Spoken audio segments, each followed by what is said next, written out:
Hi, good morning. This is a demo video for my personal Starkiller that I did, and then I put it for sale.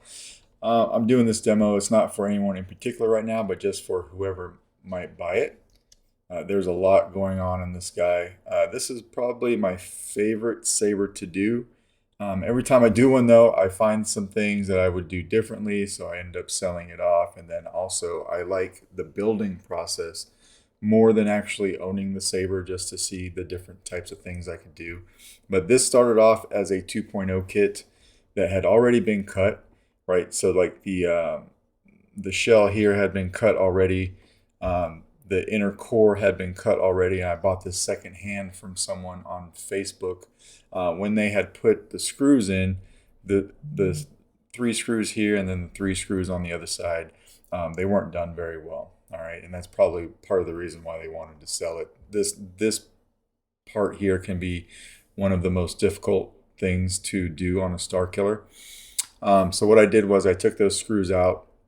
I opened the holes a little bit so that I could straighten them up as much as I could, and then I JB welded them to the outer shell instead of screwing them into the core to try to fix that up. Okay, and then I used a Great Lakes Saber Company control box. This is a sloth furnace clamp car that I've had for a long time. If you were to slide this back, if I get that to focus, if you were to slide this back, you'd see the tactiles that I use. There's one there, and then, you know, sliding it over, you can see the other one there. So I used those tactiles, and then I also used the switch PCB holder that I bought from Great Lakes Saber Company. That was it was specifically designed for this setup right here. All right, I took the red glass eye out of the top button, and I designed and clear resin printed this piece right here for a little bit of extra shine through when the blade is on. It does have a Carl Chen PCB in there, so it's a NeoPixel setup. It takes a 7/8" blade. I don't know how well it's picking up in this light, but there's a lot of weathering, some battle damage here. Weathering with a torch, and then I also used some various acrylics to try to get that old worn out look.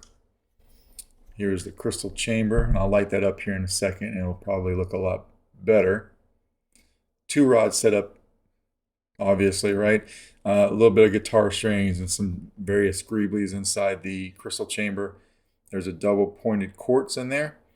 Some brass pieces for the top and the bottom. These are some printed stock add-ons for the Rudy Pando chamber that I kind of chopped up and glued in there and then painted just to give it, you know, a different look and look like there were some things going on in there. So as far as the install goes, this guy has two different NeoPixel accents pointing towards it. On my NeoPixel connector, I wired up an accent right underneath my PCB, so that will match the blade on the top half of the crystal, and then on the bottom half, I wired up a separate NeoPixel accent so that I could program it to do some different things. All right, so that's what I did there. Moving over here, you can see an external kill switch, and I put that right there. I got that idea from my buddy Benji. That way you can turn this guy on from the outside and you never have to open up the handle. So if I come over here and flip it with my thumb,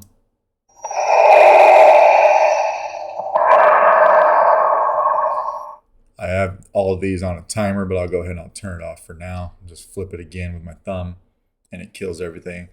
There is a back part in that crystal chamber that might be a little hard to see now, but it's a caged piece that I modeled and I resin printed, and then I painted that so it wasn't so bare back there.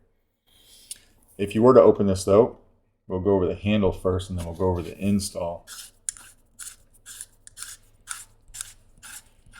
There are some imperfections on this because it's a handmade Starkiller. All right, so it's not machined, it's not mass produced.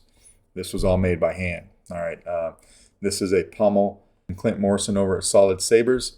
It is an open pommel though that does not have a cap. I left it open. These are the brass rods that I put on. This is the clamp card. First, I cut this Graflex clamp card into 4 separate pieces, and then I heat stained it, and I glued it in, or I JB welded in between these brass rods that I JB welded in also. And then I put this piece of copper tape on here, and I weathered that as well with some aluminum black. So try to make that handle look nice and old. Everything is very secure, and that's what that looks like. Moving on to the install, which is something, this is probably one of the most documented sabers I've ever done, because I did a live stream where I had designed this chassis. I sent this chassis out to be printed in MDF, so it's not PLA, it's an MDF material. I also documented the, I did the install on a live stream last night, and now I'm doing a demo, right? So this saber has like 3 different points of reference that people could look up and watch if they wanted to. All right, but on this chassis, it's running a proffie. Get your proffie board right here. It's got an OLED screen right here that I did some animations for. I didn't make the animations, I just put them in. Underneath the proffie board, something that you don't see is a Bluetooth module. All right, you've got a 6 accent NeoPixel strip right here, and then if you turn it around, you have another 6 accent strip right over here. This is running a 28mm KR Saber speaker that I had here. It is a removable battery, although I have the battery in it right now. But when you take it out, I made it to where you cannot see any of the wiring. So this entire thing, I mean, it's got a ton of wires, but you can't see anything, no matter where you look. All right, so try to make it nice and clean. Put the battery back in it. Clips in there nice.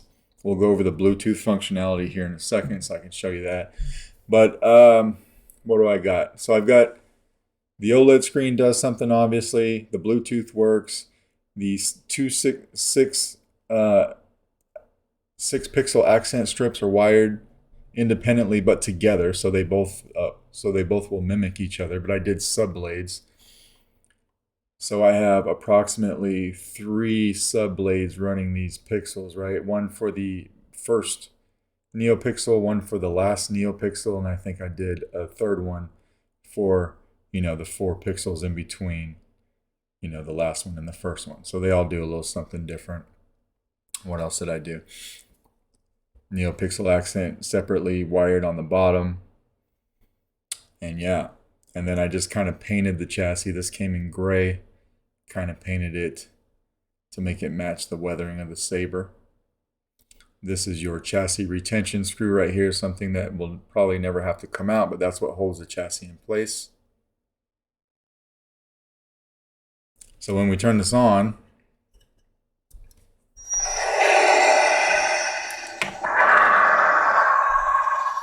see the OLED screen going. You can kind of see, that side is doing a little something. This side matches it. Crystal is pulsing, but it is all on a timer. So it will time out eventually if you don't turn the saber on. But if we turn it on,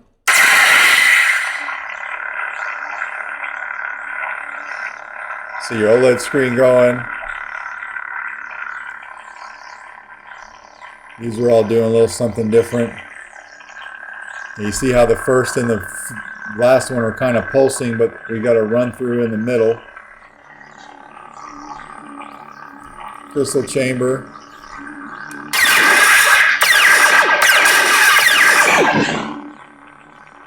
Those NeoPixels are lighting up. And we'll turn it off and we'll throw the handle on. So yeah, that's what that looks like when it's off. Go ahead and screw the handle all the way on. When you get to a certain point, it gets tight. You'll notice that if I turn this light on, this brass rod is not lined up with the control box. So just go ahead and just crank it tight. And this brass rod should be in line with the control box, and everything is like that. That's the setup I went for these rods. So now we can come over here on our kill switch and just flip it.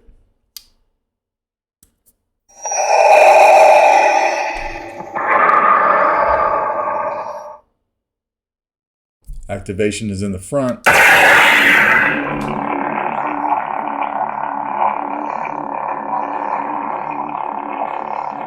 Nice shine through all the way through the crystal chamber.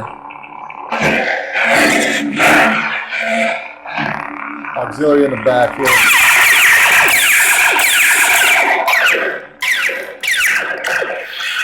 I did put twist off on it. This glass eye is your blade retention. So you just want to unscrew it, get it out of the blade socket.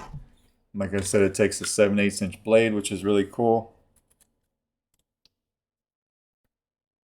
Put that all the way down and then lock it in with the glass eye.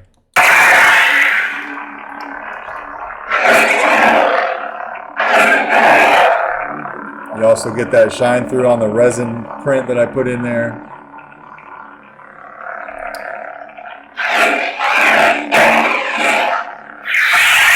We can go another sound font. I know the true power of the dark side.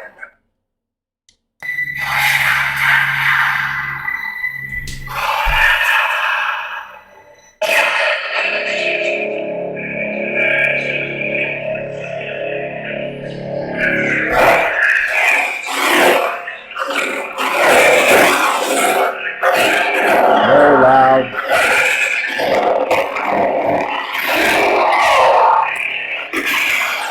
Flash on flash.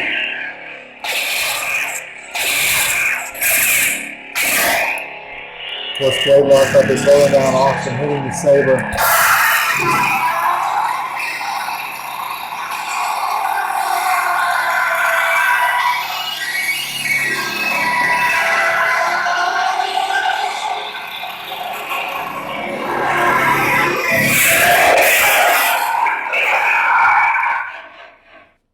Soundtrack is a long press on the power.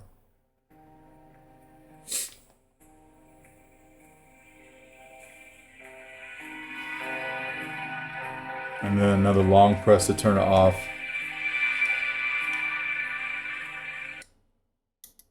Ancient warriors would mark themselves with the blood of their kin. There's a Predator font It's a on rite here. of passage.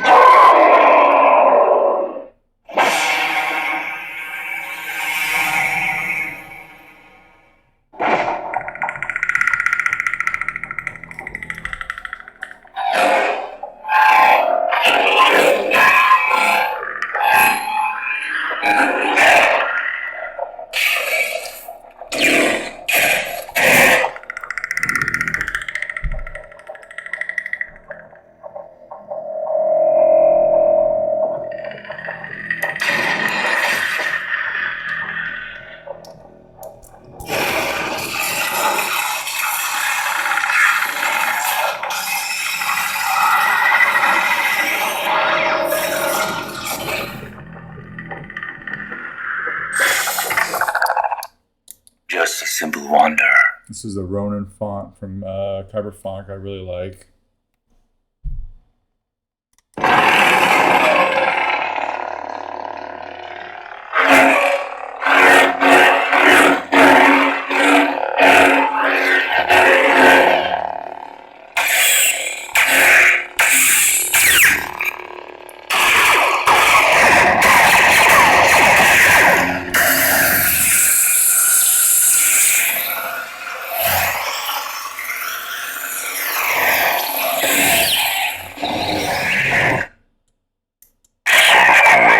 I put this on Acrylia on here too because I wanted to mix it up and I like this font, so I wanted something that wasn't red.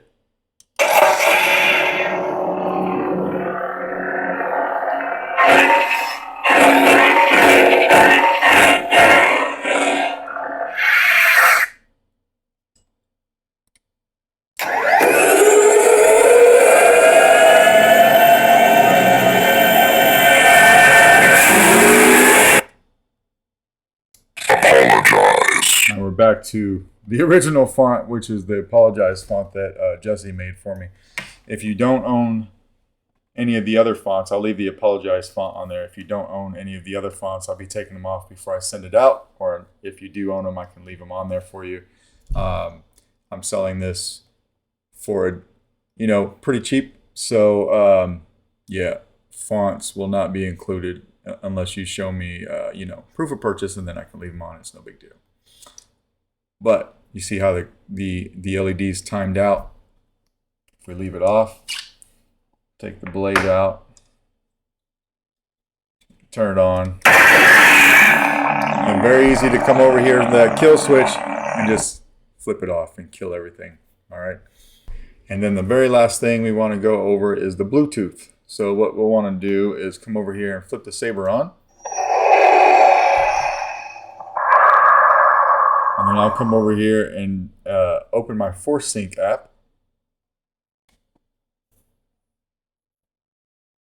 It's going to connect. I've already connected to it. It's going to show this. You go ahead and connect to it. It doesn't show very well on camera, but it does say FSC BT909. If it's the first time you're connecting to it, it will ask for a code or like a password. You don't need one, just hit pair. You'll come to this screen. Scroll until you find proffie and then tap proffie. I usually just go up to the remote control and hit power. Hit some clashes. Here's a lockup. Blaster.